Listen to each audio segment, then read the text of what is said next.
I was always a Hindu Buddhist, and my interests when I took up meditation were just as much Hindu, and I read a lot of books and felt some great devotion for a few different Hindu teachers alive and ones that had lived in the last 100 years.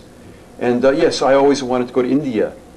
So I went to Japan in 1970, then I spent a year in India in 1973. I found a great teacher in the Himalayas who was really preparation for my life because he was considered an incarnation of Hanuman, who's a monkey deity. So Hanuman represents the spirit of humor, playfulness, fun.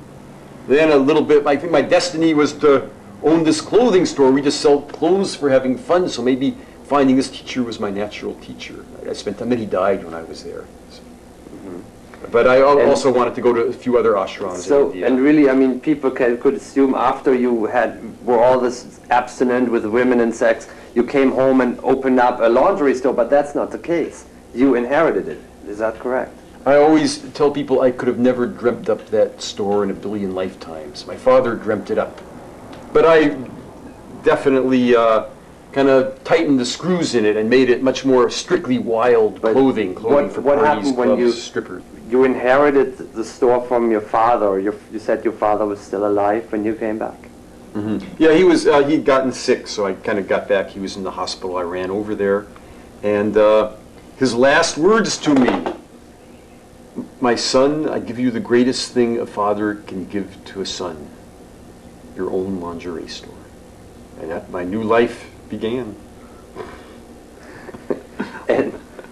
And how you were never a businessman. You didn't know what to do with it. How did you feel? Felt like I needed help. Felt like take me back to the Himalayas. But I learned there were people there who had worked for him in the store, and I'd worked for him off and on a little bit before that. I wasn't totally, probably would have folded fast if I was just coming totally fresh. So out of a sudden you came from abstinence to seeing tons of beautiful women coming into the store. How did you feel about that? I didn't fight it for too long. Maybe I was ready for some beautiful women. If I fought it, I think I would have had a nervous breakdown. You'd probably be interviewing me in a mental asylum. I think the idea of a spiritual practice, if you hold, I mean, eventually you learn this, sooner the better, that everything that happens in your life is your best teacher, better than meditation. Don't fight it, flow with it, enjoy it, learn from it. So nothing is by accident. Whatever circumstances you're born into, you were meant to dance with and learn.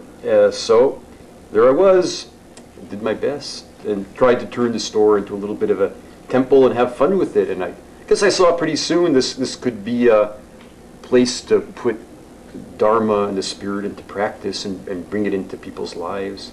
And I was always had the idea, especially being in India, you know, in the West, we have a very masculine idea of God, but in our past history and in some Asian countries, God is seen as much more feminine, and especially in India, really. So really in India, I was living at these ashrams where God is worshipped as Lakshmi, as Kali, as Durga, in a feminine form. But how do you incorporate sex and selling sexual things into Buddhism and into your religion that you teach?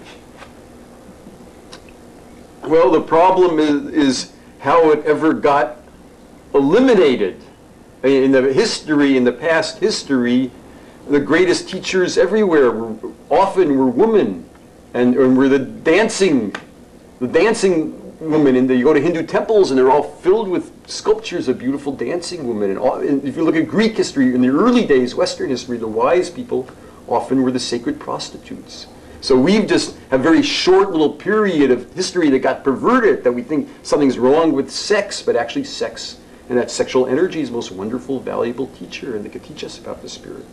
So sex should be incorporated into Zen culture, into Zen Buddhism.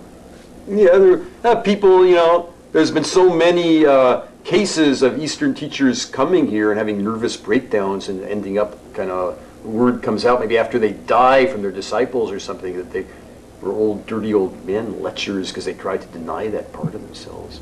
Better just embrace that part of themselves.